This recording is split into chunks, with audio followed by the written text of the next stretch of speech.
how to Tilde, using noise and voice filtering. This is Robert.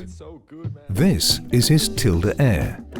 This is a very friendly colleague. Time with you. I think you're so funny. This is a very annoying You probably colleague. don't have that much money, do you? Like, I have so much money. This is a slider. By sliding it down, Robert will cancel all the noise by 30 dB.